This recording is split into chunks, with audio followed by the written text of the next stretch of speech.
Every one of us is losing something which is very precious to us.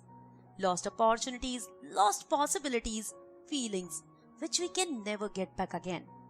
That's part of what it means to be alive. Hello दोस्तों, channel किस्से कहानी और किताबों पर आपका बहुत बहुत स्वागत है। नाम है निशा और आज लेकर आई हूँ आपके लिए एक बहुत ही स्पेशल कहानी। आपके लिए एक बहुत ही इंटरेस्टिंग नॉवल की स्टोरी लेकर आई हूँ।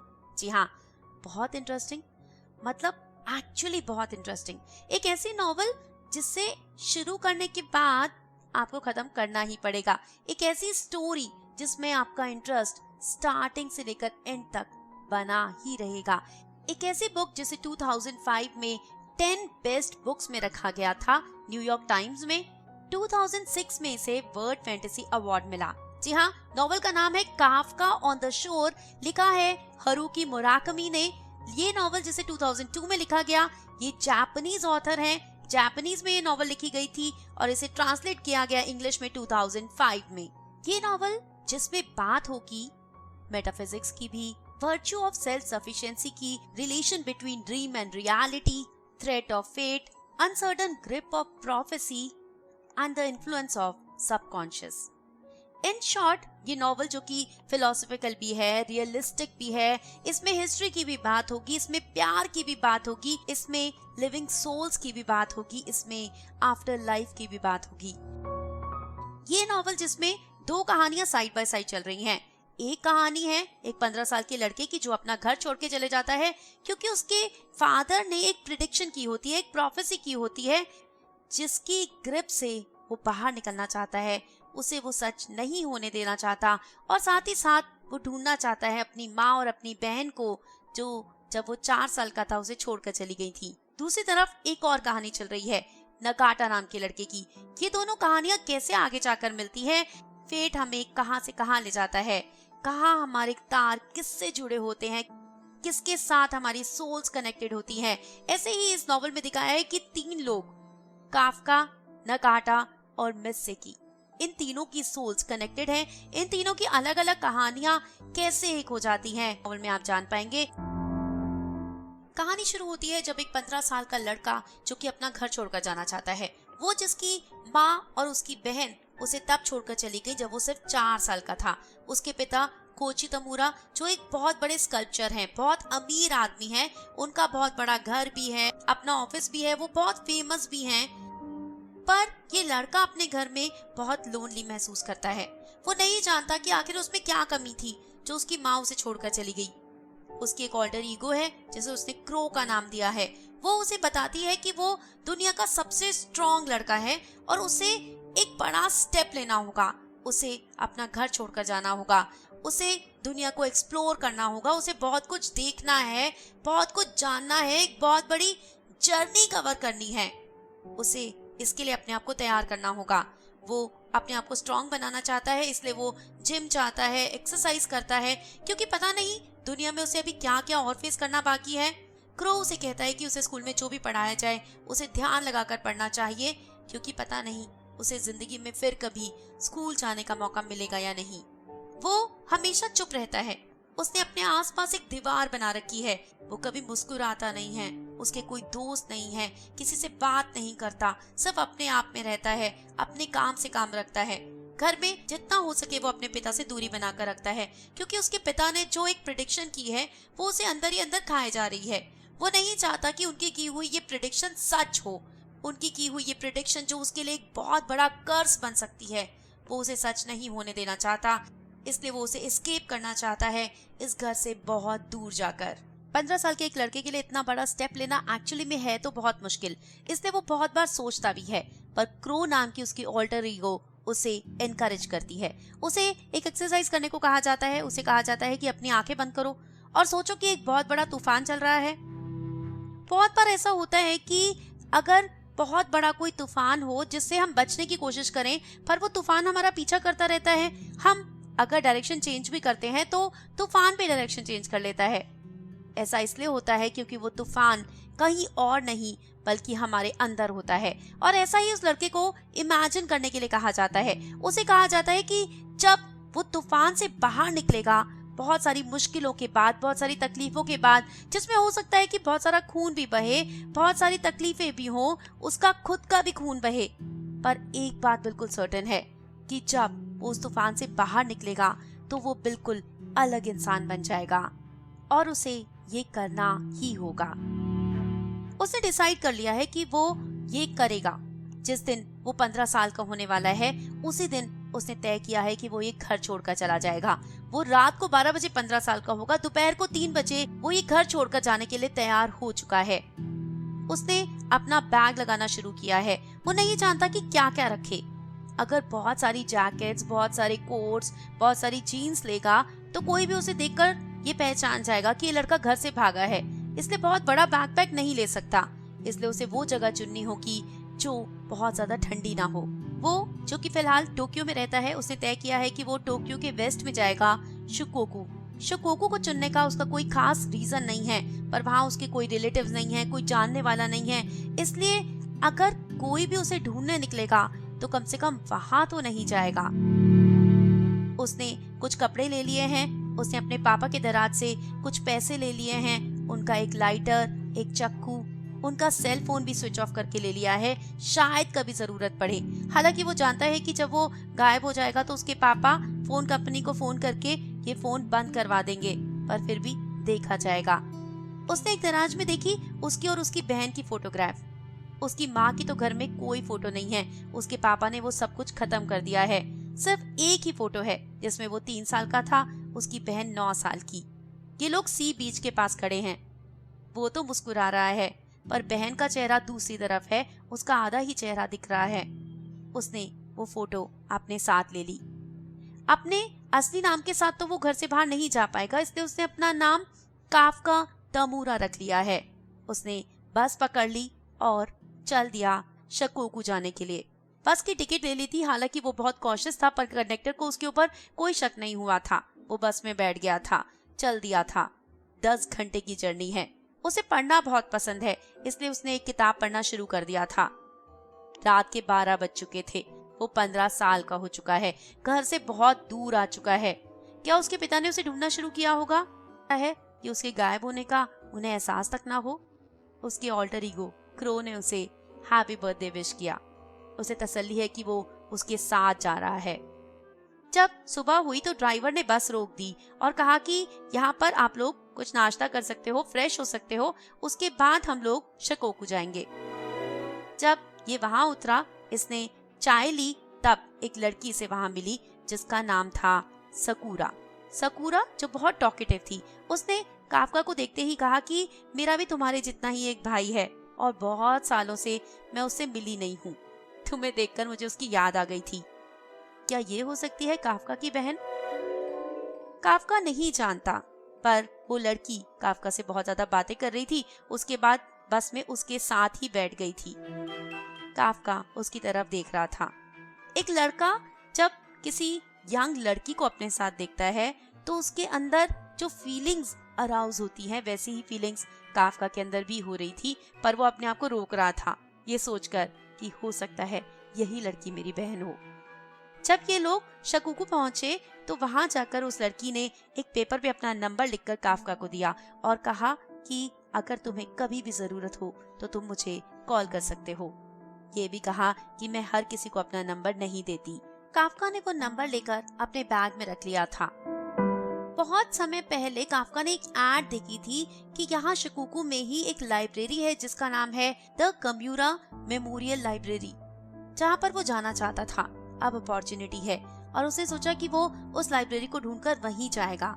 पता नहीं क्यों उसे लग रहा था कि वो कहीं दूर जाकर एक लाइब्रेरी के कोने में रहेगा, और उसने इस लाइब्रेरी का पता ढूंढा और लाइब्रेरी पहुंच गया। ये लाइब्रेरी जो आम लाइब्रेरी से बहुत ज्यादा अलग है। बाहर बहुत अच्छा गार्डन बना हुआ था। एक बहुत बड़े लग्जूरियस मेंशन को लाइब्रेरी में कन्वर्ट किया गया था। एक बहुत अमीर फैमिली की ये प्राइवेट लाइब्रेरी थी। जब अंदर घुसा तो काउंटर पर एक लड़का खड़ा था जिसका नाम था ओशिमा।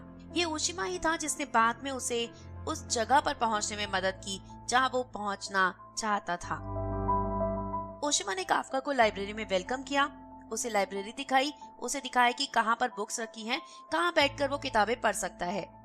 ये लाइब्रेरी देखकर वो बहुत अमेज हो गया था। सोफा लगा हुआ था, सामने पियानो रखा हुआ था, बहुत सारी अलग अलग तरह की बुक्स थी, जिसे आपको एक बहुत होमली एटमॉस्फेयर दिया गया।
ये तो है एक स्टोरी, और दूसरी तरफ चल रही है एक और स्टोरी जिसमें 1944 यानी कि सेकेंड वर्ल्ड वॉर जब खत्म होने वाली थी, तब का एक इंसिडेंट 1988 में रिव्यू किया जा रहा है।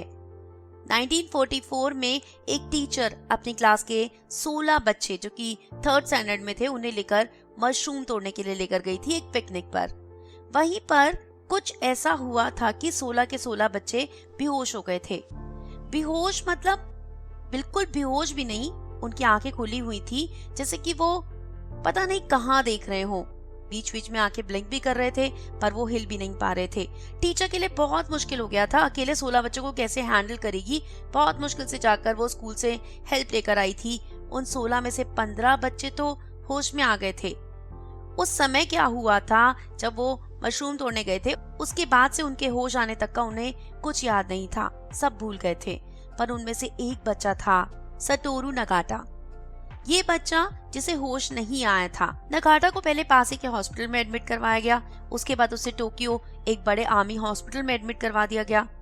काफी टाइम तक उसे बिल्कुल होश नहीं आया था, और जब होश आया तो वो अभी तक की सारी बातें तो भूल ही चुका था। उसकी मेमोरी पूरी लॉस तो हो ही चुकी थी, साथ साथ उसने क्या पढ़ा उसके दिमाग में कुछ नहीं बचा था, जैसे वो बिल्कुल खाली हो गया था, एम्प्टी हो गया था। न पढ़ सकता था, न लिख सकता था, न ज्यादा कुछ समझ पाता था। नगाटा जो एक बार के लिए अपने पेरेंट्स पर भी बोझ बन गया था, वो कुछ भी नहीं कर पाता था। पर बाद में उसे एक फर्नीचर मैन्युफैक्चरर के यहाँ जॉब मिल गई थी।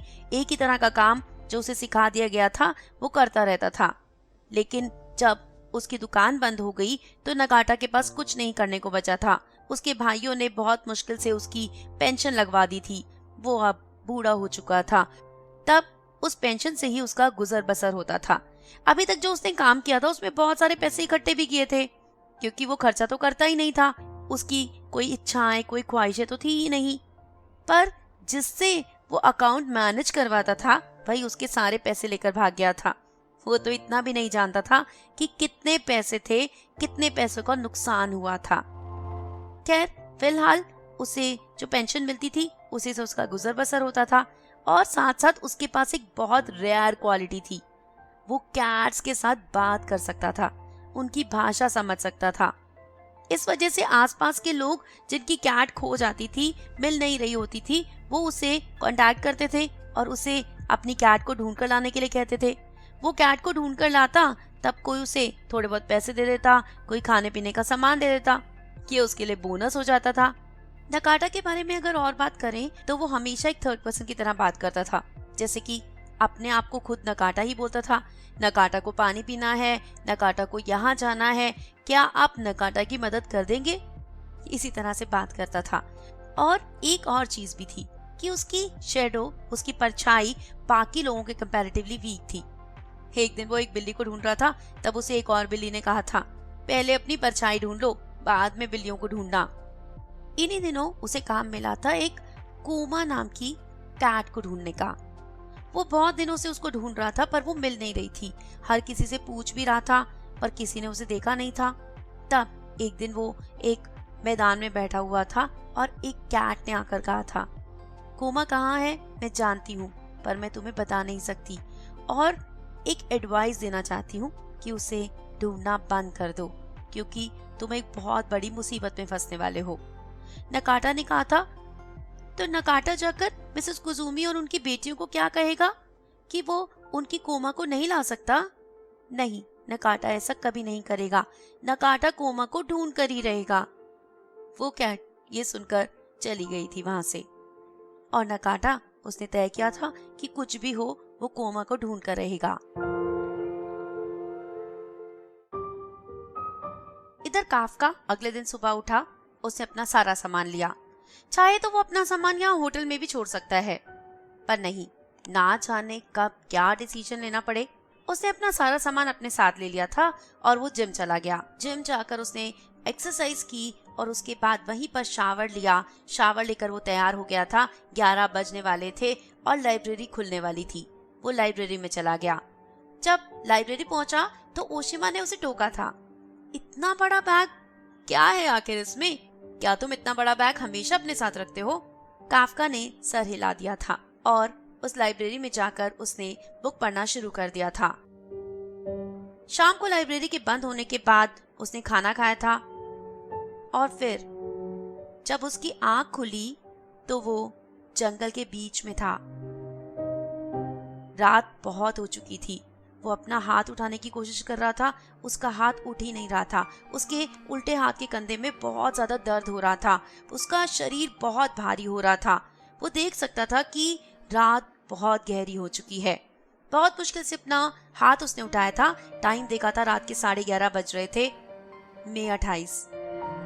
आज ही सुबह तो वो लाइब्रेरी गया था। इसका मतलब उसे बेहोश हुए हुए कुछ दिन तो नहीं हुए।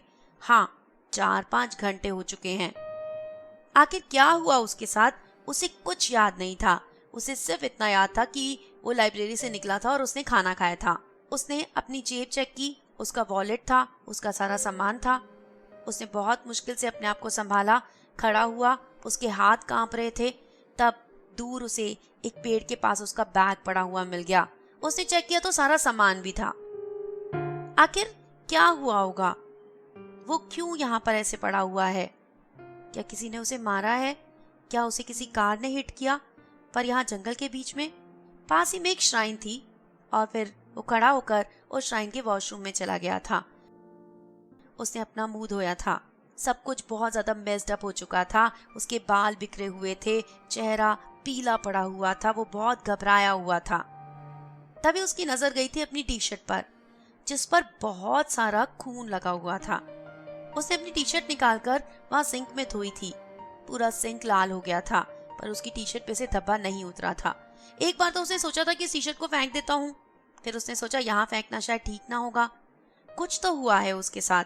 उसने वो टी शर्ट अपने गीले कपड़ों के साथ अपने बैग में ही डाल ली थी और दूसरी शर्ट पहन ली थी, ताकि उसके कपड़ों पर लगे वो खून के धब्बे दिखाई ना दे।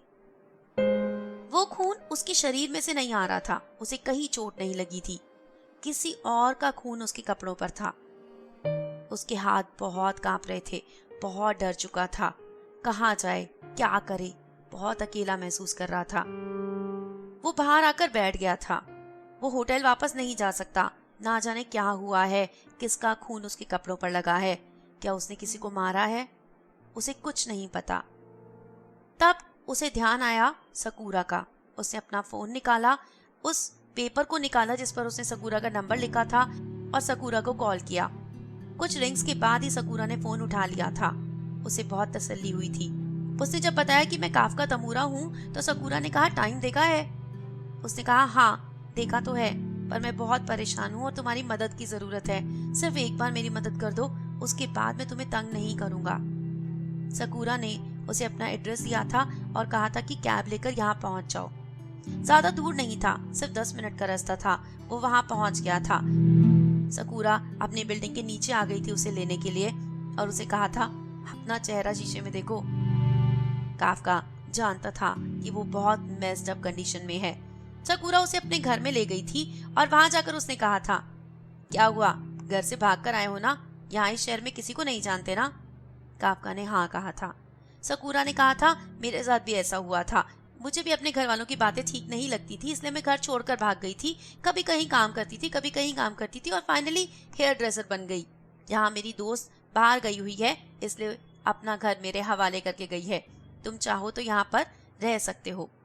उसने काफका से कहा था कि अपनी पूरी कहानी सुनाओ। काफका ने उसे अपनी पूरी कहानी सुना दी थी। कुछ बातें तो नहीं बताई जा सकती, जैसे कि क्रो की बात। उसने वो बातें छोड़ दी थी और बाकी सब कुछ उसे बता दिया था। उसने सकूरा से कहा था कि मुझे सिर्फ सोने की जगह चाहिए और उसने अपना स्लीपिंग बैग निकाला था, उसे फुला लिया था और उसमें लेट गया था। सकूरा अपने बेड पर लेट गई थी।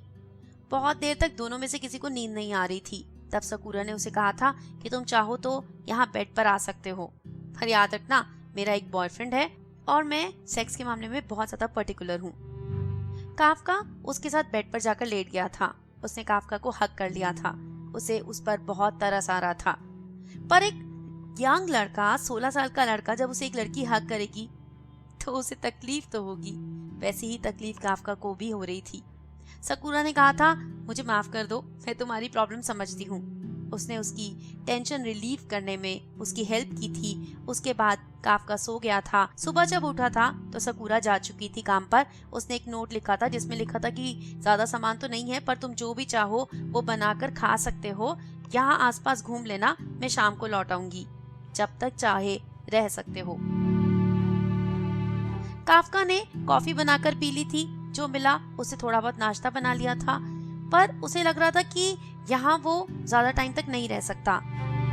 ऐसे अकेले सकूरा के साथ रहेगा तो उसके मन में वो सारे ख्याल जरूर आएंगे और सकूरा जो उसकी बहन की उम्र की है, वो उसके साथ वैसा कोई रिलेशन नहीं बनाना चाहता, इसलिए उसे यहाँ से जाना होगा।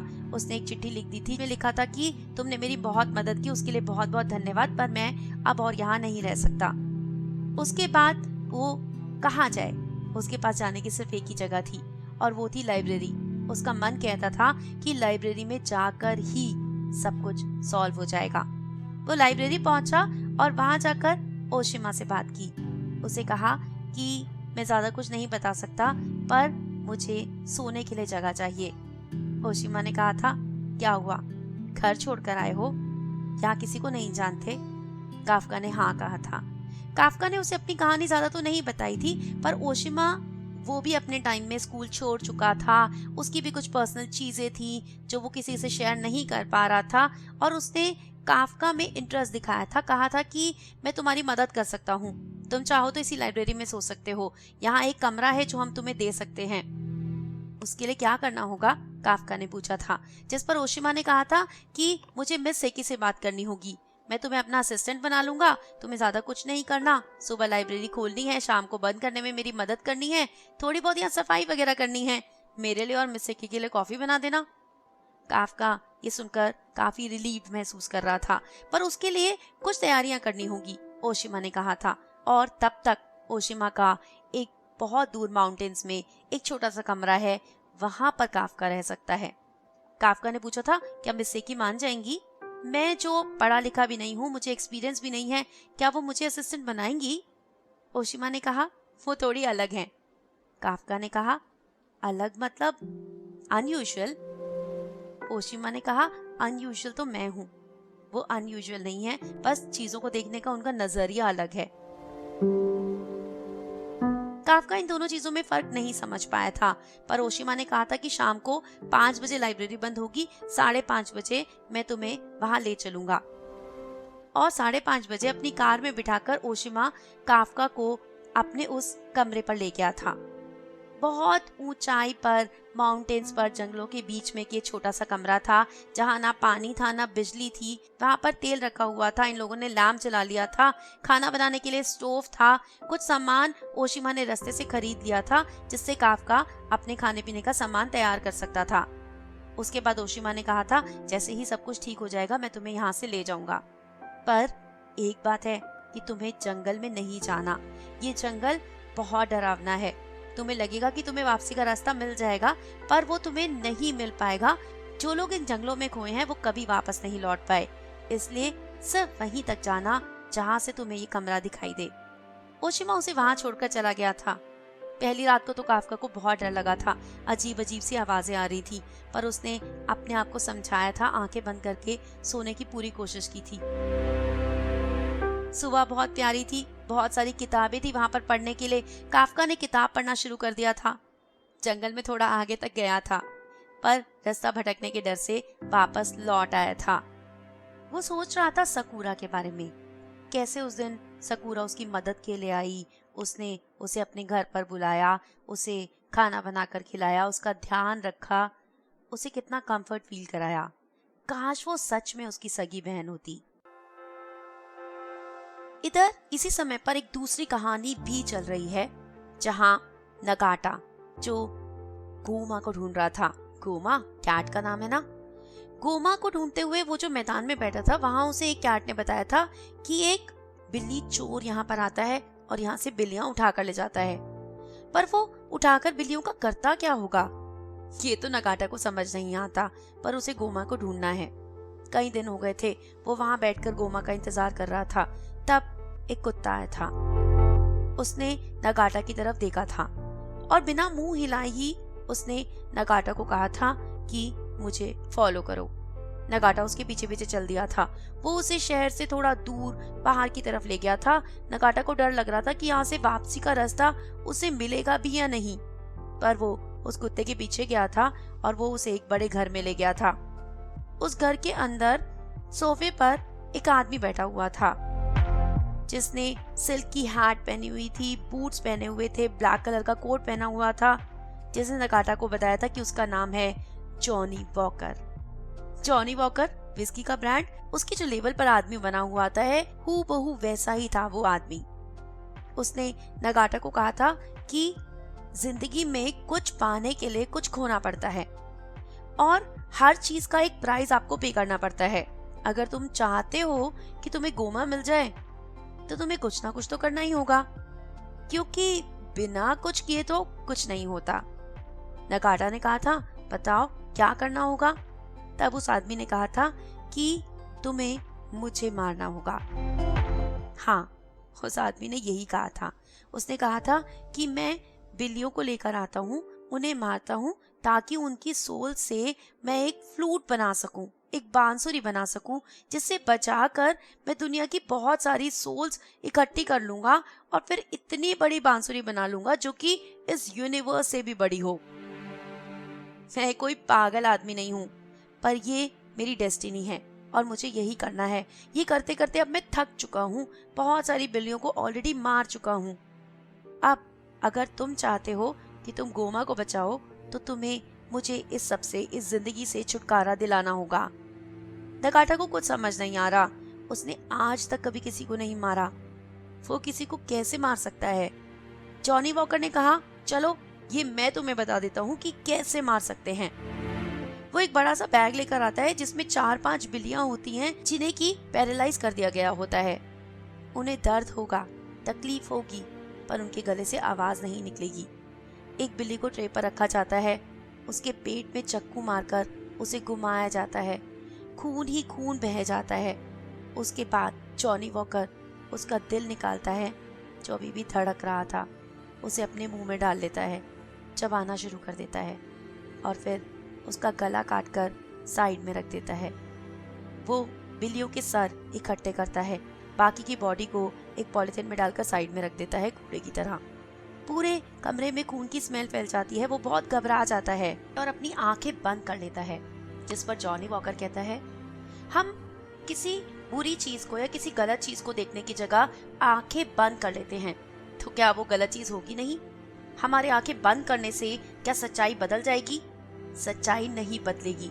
हमें आंखें खोलकर उस सच्चाई को देखना होगा, उससे सीखना होगा, समझना होगा, डिसीजन लेना होगा। और तुम्हें भी यही करना है। आंखें खोलो, आंखें बंद नहीं रख सकते। नकाटा ने फिर से आंखें खोल ली थी। जॉनी वॉकर गाना गा रहा है, हे हो, और बहुत प्रोफेशनली ये काम कर रहा है। एक बिल्ली के बाद दूसरी बिल्ली, फिर तीसरी बिल्ली। नकाटा से अब खड़ा नहीं हुआ जा रहा। वो जॉनी वॉकर से कहता है कि बस करो और मत करो, मैं ये नहीं देख सकता। जिस पर जॉनी वॉकर कहता है कि ये तो मुझे करना ही होगा ना। अब तुम कह रहे हो मत करो, तो मैं ऐसा नहीं कर सकता कि मैं ना करूं। तुम सच में चाहते हो मैं ना करूं तो मार दो मुझे, मेरे पेट में चक्कू घोंप दो और बचा लो बाकी बिल्लियों को। उसके बाद जब वो चौथी बिल्ली को लेता है, जिसका नाम मीमी होता है, जिसे नकाटा जानता है, वो और बर्दाश्त नहीं कर पा रहा होता। वो जॉनी वॉकर से कहता है कि अब मैं बर्दाश्त नहीं कर सकता। जिस पर जॉनी वॉकर कहता है कि मैं भी तो यही चाहता हूँ, तुम मत बर्दाश्त करो, उठाओ ये चक्कू और मार दो। पता नहीं उस समय नगाटा के दिमाग में क्या आता है। वो चक्कू लेता है और जॉनी वॉकर के पेट में जोर से मार देता है। जॉनी वॉकर के पेट से, उसके मुंह से भी खून बहने लगता है। बहुत सारा खून नगाटा की शर्ट पर भी लग जाता है। जॉनी वॉकर जमीन पर गिर जाता है।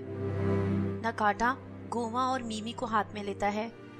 उन्हें लेकर वो यहाँ से जाना तो चाहता है, पर वो नहीं हिल पाता, नहीं चल पाता।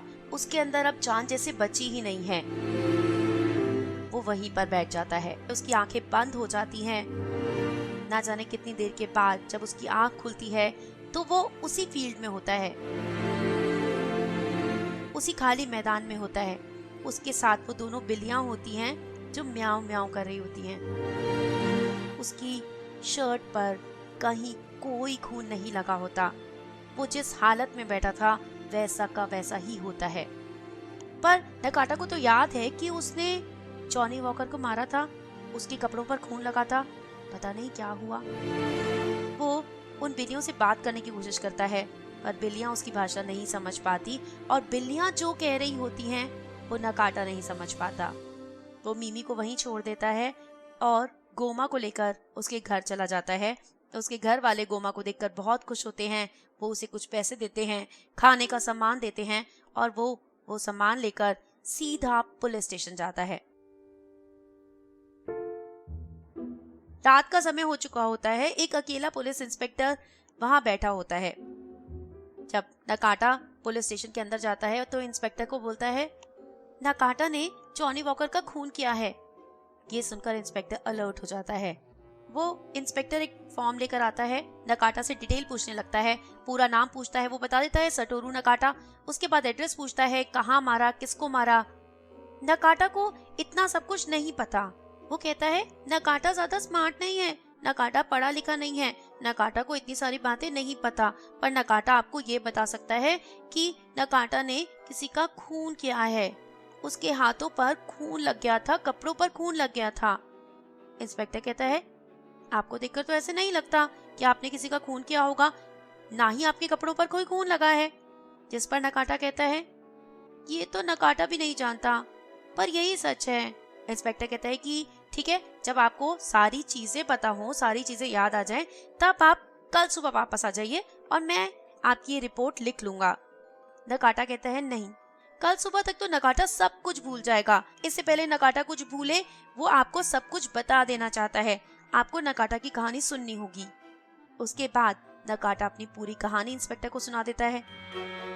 तो इंस्पेक्टर को कुछ समझ नहीं आता। जॉनी वॉकर, बिल्लियों के सर काटना, एक कुत्ता बिना बोले नकाटा को वहां से ले गया, नकाटा का बिल्लियों से बात करना। उसे कुछ समझ नहीं आता। उसे लगता है कि एक पागल बुड्ढा है, कुछ बोल रहा है, बोलने दो। नकाटा की पूरी बात सुनने के बाद इंस्पेक्टर उसे वहां से जाने के लिए कहता है। नकाटा जाते हुए कहता है, कल आप शाम को यहीं होंगे? इंस्पेक्टर कहता है, हाँ, तो चाहे सूरज निकल रहा हो छाता लेकर जाइएगा। इंस्पेक्टर पूछता है, क्यों? नकाटा कहता है, कल शाम को आसमान से बहुत सारी मछलियां गिरने वाली हैं, मछलियों की बारिश होने वाली है। इंस्पेक्टर ये सुनकर हंसने लगता है और नकाटा जाते हुए मन में सोचता है, जब ये सब कुछ होगा तब नकाटा इस शहर में नहीं होगा। और नकाटा ये तय कर लेता है कि अब उसे कहीं जाना है, कहीं पहुंचना है। कहाँ वो नहीं जानता। हाँ, उसे वेस्ट में जाना है, इतना वो जानता है। और वो वहां से चल पड़ता है, एक बस में बैठ जाता है। बस में बैठकर सोचता है, नकाटा इस शहर से बाहर आज तक कभी नहीं गया। यहाँ पर तो उसके पास पास है, उसे तो टिकट लेना भी नहीं आता, पढ़ना लिखना नहीं आता ना, क्या करेगा? नहीं जानता, पर जाना तो है, ये वो जानता है। बस कंडक्टर से उसने पूछा, नकाटा को वेस्ट में जाना है, एक बहुत बड़ा हाईवे क्रॉस करना है, आप बता देंगे नकाटा को कैसे जाना होगा वहां तक? कंडक्टर ने कहा कि उसके लिए तो तुम्हें हाईवे की बस लेनी होगी, और हाईवे की बस लेने के लिए पहले तुम्हें ट्रेन लेनी होगी, तुम्हें रेलवे स्टेशन जाना होगा। नकाटा उसे कहता है, ठीक है, तो आप नकाटा को रेलवे स्टेशन छोड़ दीजिए। नकाटा जब रेलवे स्टेशन पर पहुंचता है तो वो वहां की भीड़ भाड़ चहल पहल देखकर बहुत कंफ्यूज हो जाता है। उसे कुछ समझ नहीं आता। नकाटा डम तो है, पर बहुत क्लियर हार्टेड है, बहुत स्वीट है, बहुत इनोसेंट है। उसे दुनियादारी का, उसे धोखेबाजी का कुछ नहीं पता। वहां पर उसे समझ नहीं आता कि किसको बताए। वो जनरली लोगों को ये नहीं बताता कि उसे पढ़ना लिखना नहीं आता। वो कहता है कि नकाटा बूढ़ा हो गया है, उसे दिख नहीं रहा, क्या आप ये नंबर पढ़ देंगे? क्या सामने जो लिखा है आप नकाटा के लिए पढ़ देंगे? इस तरह से लोगों की मदद ले लेता था। पर अब क्या करेगा? वो देखता है 2 लड़कियां बैठी हुई हैं, उसे लगता है कि इनसे बात कर लेता हूँ। वो उन लड़कियों को बताता है कि नकाटा को पढ़ना लिखना नहीं आता, उसे ट्रेन लेनी है, उसे हाईवे पर जाना है। लड़कियां देखती है कितना स्वीट, इनोसेंट, हार्मलेस बुड्ढा है। वो सोचती है कि उन्हें इसकी मदद करनी चाहिए। तो उन्हें ऑफिस जाना होता है, लंच के लिए यहाँ आई होती है, उन्हें लेट हो रहा होता है, पर वो किसी को जानती होती हैं जो इस समय यहाँ से जा रहा होता है, और वो उससे बात करती हैं, उसे कहती हैं कि वो नकाटा को लिफ्ट दे दे। वो आदमी मान जाता है। नकाटा उसकी कार में बैठ जाता है। वो आदमी जो बहुत परेशान होता है, नकाटा उसे एक बहुत ही हार्मलेस इंसान दिखता है। उसे वो अपनी जिंदगी की सारी परेशानियां बता देता है। नकाटा बीच बीच में हाँ हूँ भी करता है, जो उसका ओपिनियन होता है वो भी दे देता है, और वो आदमी अपना पूरा दिल नकाटा के सामने खोल कर रख देता है। बाद में कहता है, मैंने तुम्हें बोर तो नहीं किया? नकाटा कहता है, नहीं, नकाटा को आपकी कंपनी में बहुत मजा आया। वो आदमी नकाटा को लंच भी खिलाता है और कहता है कि काश मैं आपकी कुछ और मदद कर पाता। नकाटा लंच के पैसे देने की कोशिश करता है, पर वो आदमी मना कर देता है।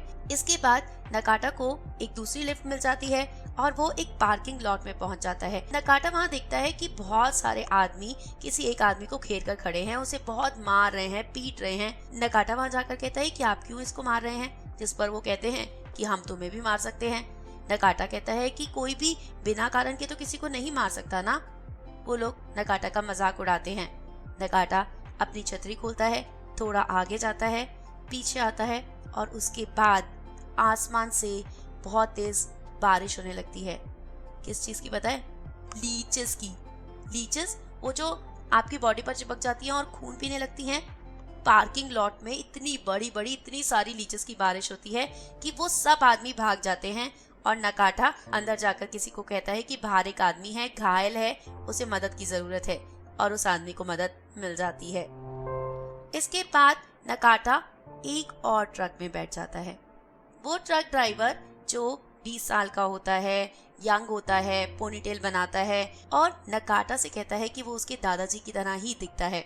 नकाटा को वो भी खाना खिलाता है, पैसे नहीं लेता।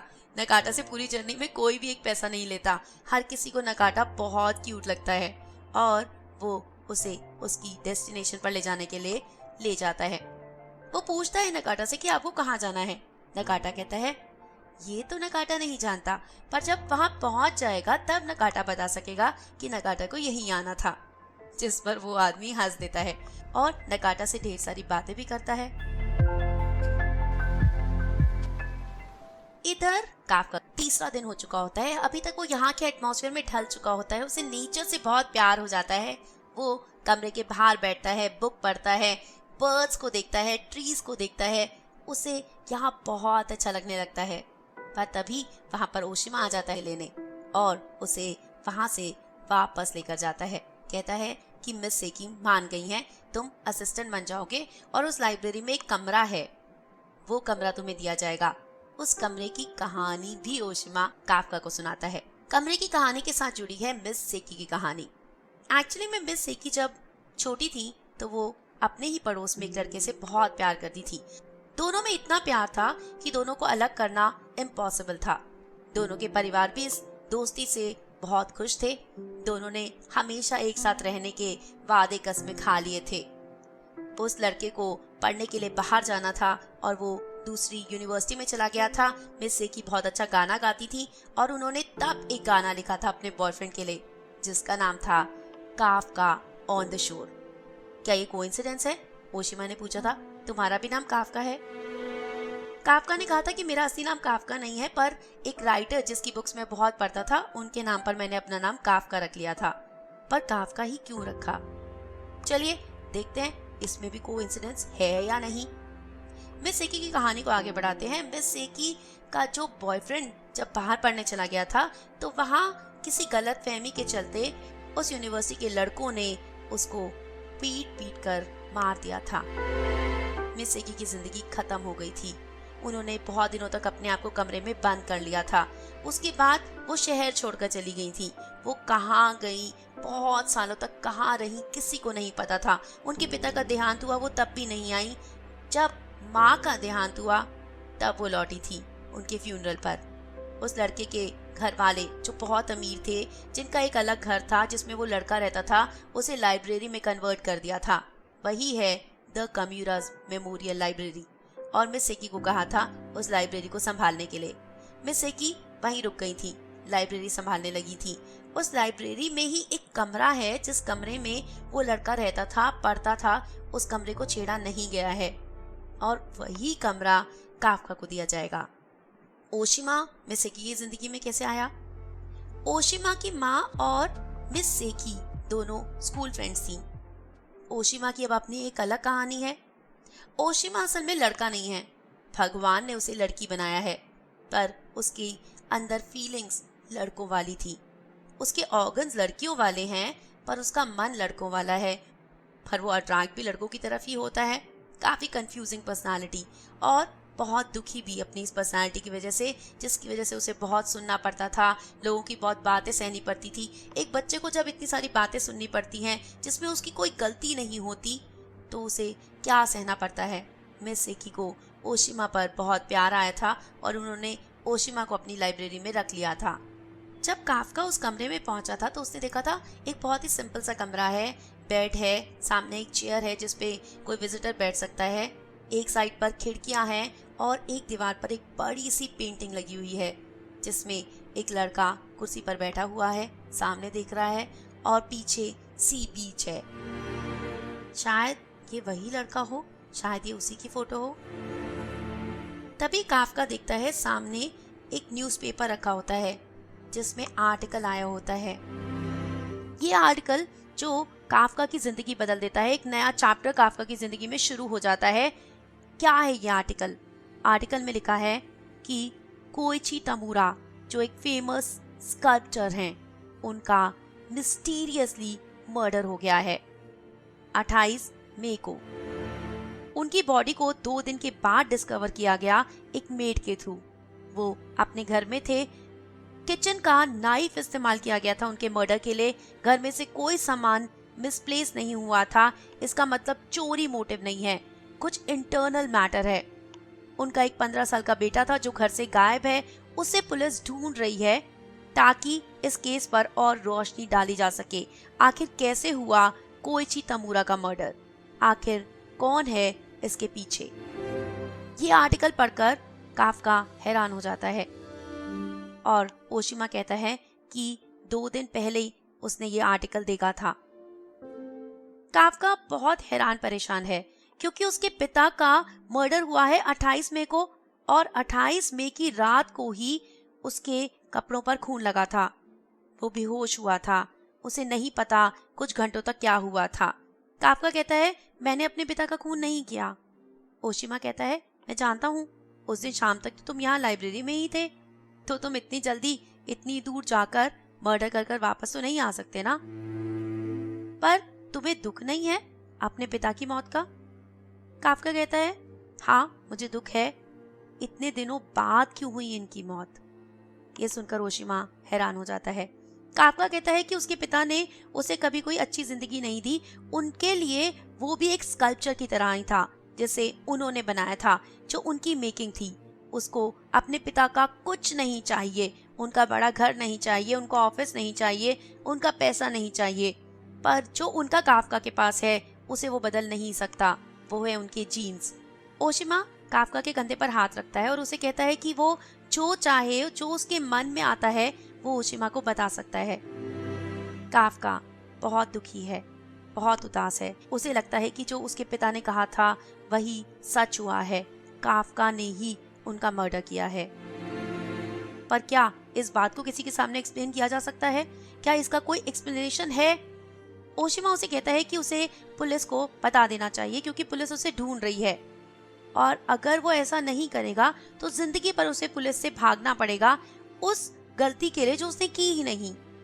काफका कहता है कि अगर वो पुलिस के पास जाएगा तो पुलिस उसे टोक्यो ले जाएगी और वहां जाकर उसे फिर से स्कूल में जाना होगा क्योंकि वो तो अभी सिर्फ 15 साल का है। ओशिमा कहता है वो तो है ही। काफका नहीं जाना चाहता, उसे अपने पिता का कुछ नहीं चाहिए। ओशिमा कहता है कि ये तुम्हारी चॉइस है, पर तुम जैसा चाहोगे मैं तुम्हारी मदद करने के लिए तैयार हूँ। तुमने किसी को बताया था कि तुम इस शहर में आने वाले हो? काफका ने कहा नहीं, ये बात तो कोई भी नहीं जानता। ओशिमा ने कहा ठीक है, फिर तुम यहीं पर रहो, मैं तुम्हें सपोर्ट करूंगा। काफका ओवरवेल्म हो जाता है ओशिमा के इस जेस्चर से और कहता है अगर तुम नहीं होते तो पता नहीं मैं क्या करता। ओशिमा कहता है अगर मैं तुम्हारी मदद नहीं करता तो कोई और साधन बन जाता। मैं जानता हूँ हर किसी की मदद कोई ना कोई तो कर ही देता है, हर किसी को रास्ता कोई ना कोई तो दिखा ही देता है, कोई ना कोई तो सोर्स बन ही जाता है। पर मुझे लगता है तुम्हारे मन में कुछ और भी है, अगर तुम चाहो तो मुझसे शेयर कर सकते हो। तब काफका बताता है उसे अपने पिता की गई उस प्रोफेसी के बारे में, उस प्रेडिक्शन के बारे में, जो कि उसके लिए एक बहुत बड़ा कर्स है, जैसे वो एस्केप करने के लिए यहाँ पर आया था। उसके पिता ने कहा था कि एक दिन वो अपने पिता का खून करेगा और उसके बाद अपनी माँ और अपनी बहन के साथ सोएगा। ओशिमा ये सुनकर बहुत हैरान होता है, कहता है तुम्हारे पिता इतनी गलत बात कैसे कह सकते हैं? काफका कहता है ये मैं नहीं जानता, पर उन्होंने ये मुझे तब कहा था जब मैं बहुत छोटा था, तब मुझे समझ भी नहीं थी, पर जब मुझे समझ आई तो मुझे लगा कि मुझे यहाँ से चले जाना चाहिए। मेरा दम घुटता था उस घर में। ओशिमा काफका को गले लगा लेता है और कहता है कि तुम चाहो तो आज रात मैं तुम्हारे साथ रुक सकता हूँ। काफका कहता है नहीं। ओशिमा कहता है क्यों? क्योंकि मैं एक ट्रांस वुमेन हूँ, तुम मेरे साथ नहीं रहना चाहोगे? काफका कहता है ऐसी बात नहीं है, पर आज मैं अकेले रहना चाहता हूँ, सोचना चाहता हूँ अपनी जिंदगी के बारे में। तब उसे याद आती है उसकी ऑल्टर ईगो क्रो की, जिसने उसे कहा था कि तुम दुनिया के सबसे टफेस्ट 15 ईयर ओल्ड लड़के हो। जी हाँ दोस्तों, कैसी लग रही है आपको कहानी? क्या सच में काफका ने ही किया है अपने पिता का खून? जानेंगे, इसके अलावा भी बहुत सारी बातें जानेंगे। कौन है काफका की माँ, कौन है उसकी बहन और उसकी ये जर्नी क्या मोड़ लेगी। पर फिलहाल आपको इंतजार करना होगा अगले हफ्ते तक।